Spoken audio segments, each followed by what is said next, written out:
Governors, distinguished members here represented by the CECs, ladies and gentlemen, I am pleased to preside over the official handover of disease surveillance vehicles to each of our 47 county governments. These vehicles not only enhance logistical capacity but also symbolize the national government's commitment to strengthening public health systems and disease surveillance infrastructure at the grassroots level in line with our bottom-up economic transformation agenda. As part of the lessons learned during the COVID-19 pandemic, Kenya has made remarkable strides in strengthening public health surveillance and emergency response systems through collaborative efforts and strategic investments. Among the key achievements are enhanced preparedness measures, improved traveler screening at points of entry for early detection of health threats and timely activation of rapid response mechanisms. We have also deployed digitized integrated disease surveillance event-based systems in all 47 counties, streamlining processes at both the facility and community levels.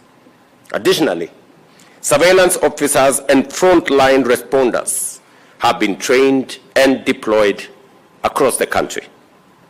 At the same time, the government has significantly expanded molecular diagnostic capacity and improved referral systems in our regional laboratories.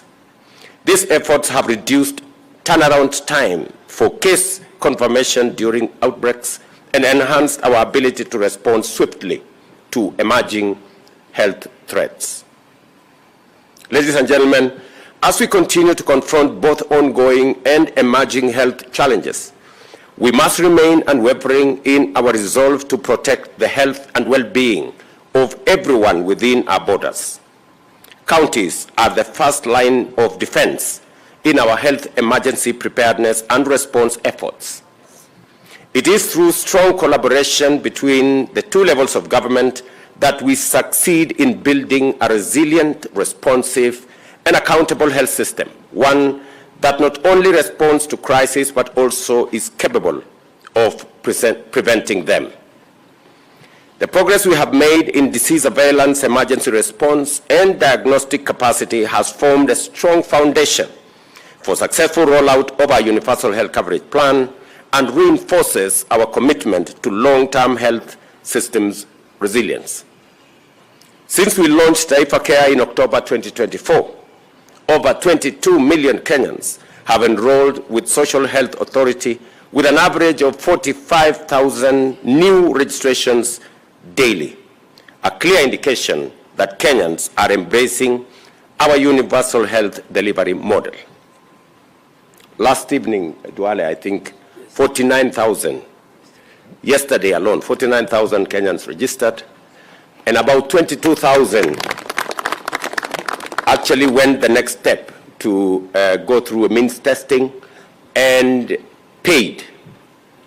In fact, I saw the numbers yesterday. 21 million shillings was paid by about 20,000 Kenyans, indicating that Kenyans have begun to understand the value of being in that ecosystem because there are demonstrable witness statements that have confirmed what SHA is doing to our communities across Kenya. We have allocated sufficient resources to fully fund primary health care, ensuring all registered Kenyans can access primary health care services free, fully paid for by SHA. Public health facilities at level 2, 3, and 4, along with SHA contracted hospitals, should not charge Kenyans as SHA is settling payments promptly. When I say promptly, every 14th of every month, we settle bills for the month, the previous month, every 14th. So next week, we will be settling all the bills for April. We have done so for March. There are only remaining a few cases where there are issues that needs to be sorted out, either between the facility and SHA or between the facility and the hospitals. So we will continue to refine the payment model to make sure that we pay for services rendered. I am very proud that many of the county governments initially made a claim that was true, that public facilities were providing the most service, yet they were getting the least payments. The model has significantly changed. If you follow it now, most of the money is now being paid to public facilities because the public facilities are offering the most services to the public. And this is the model we wanted, so that we pay for service. That is the minimum that we can expect from anybody. And I want to commend public facilities under the management of the county governments for stepping up and providing service, and that is why those facilities are being paid.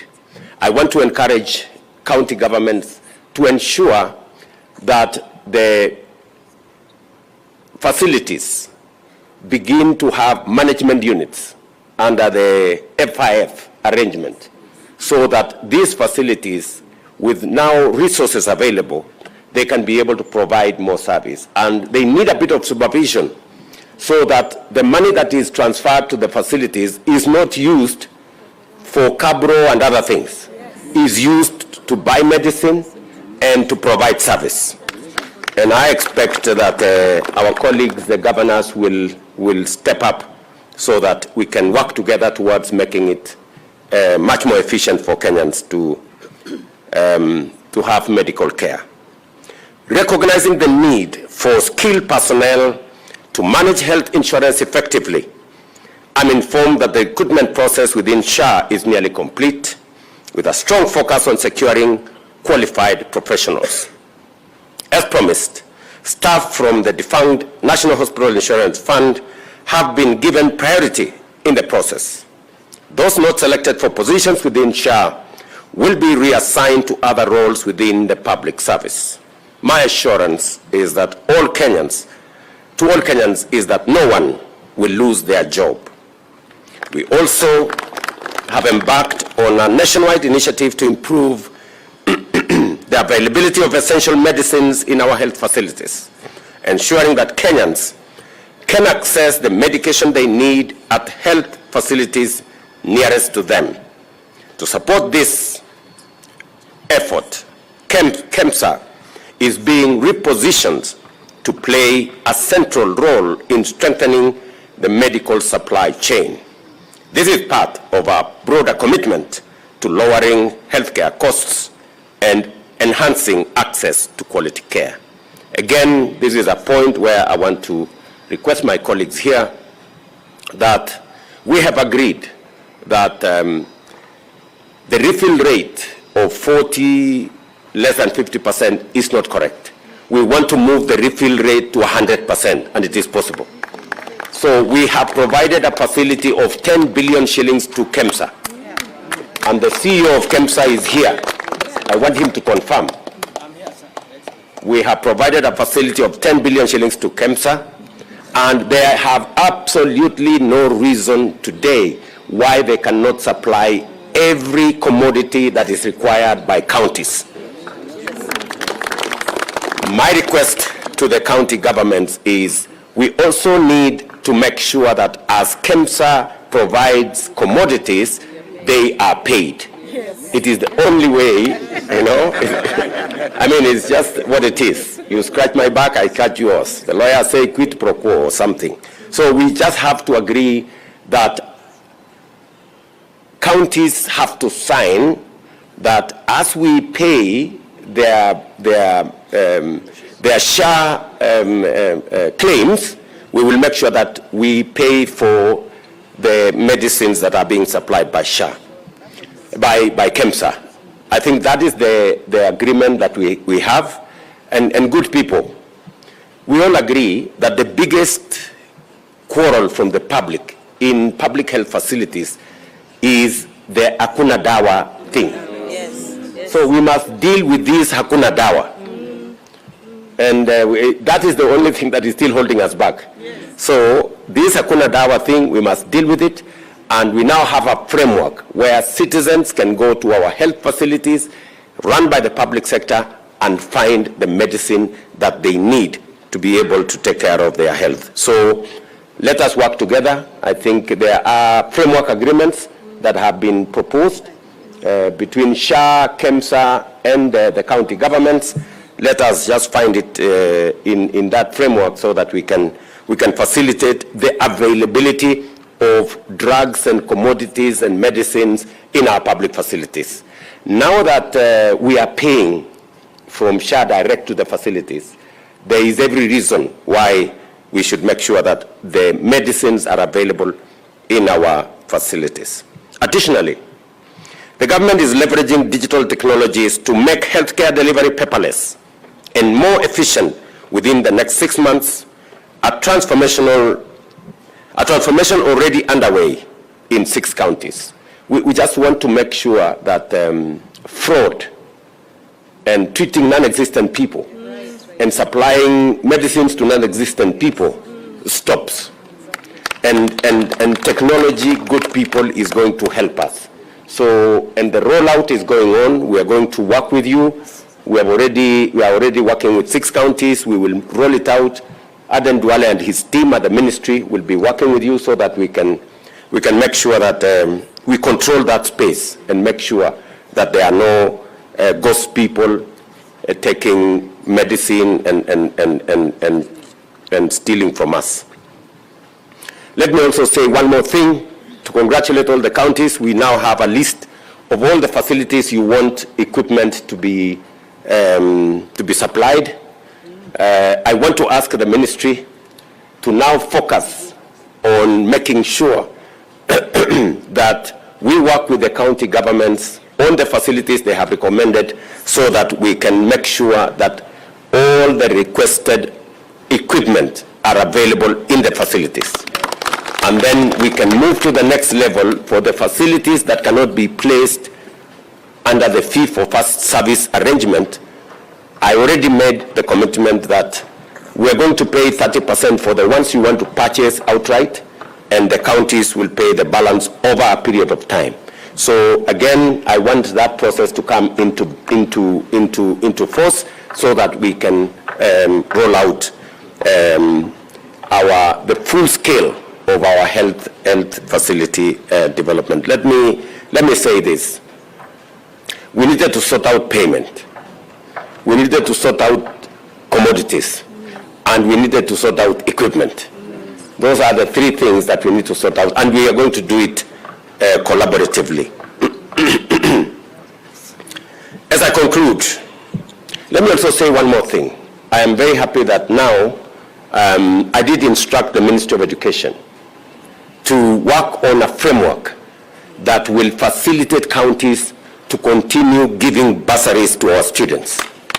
And the ministry has sat down, they have worked out a framework, and now counties can now participate in matters education by making sure that the very deserving Kenyan young people and students benefit from bursaries, both from the national government and the county government. I want to ask the county governments now, you can now sign the agreements that were initially asked by the Comptroller of Budget, and therefore we can all participate in the education of our children. As we said, the 2 levels of government are interdependent and we work together. So although education is a national function, but we want the support of the county governments in especially matters to do with bursaries. The same thing, health is devolved, but we want to support the delivery of health facility because ultimately the children belong to Kenya. They don't belong to the national government or the county government. And Kenyans who seek medical attention do not belong to the national government or the county government. They are just Kenyans. And they expect all of us to work together collaboratively so that we can deliver on our collective mandate for the people of Kenya. And to give assurance to my colleagues, the county governors, that I have no intention whatsoever to take over any county government functions. I do not have. My hands are already too full. I have too many things to deal with. I can only play a supportive role in making sure that when counties succeed, Kenya succeeds. As I conclude, I urge all Kenyans to register with SHA. Let us move away from the burden of Harambes and the WhatsApp group fundraisers for medical bills. Together, we are building a sustainable, dignified healthcare system that serves everyone without discrimination. Thank you very much, and I'm very happy to work with you guys on making sure that we detect disease as early as we can by providing the infrastructure for surveillance, and to congratulate all of you for what you're doing in making sure that Kenyans are safe from wherever they are. Thank you very much.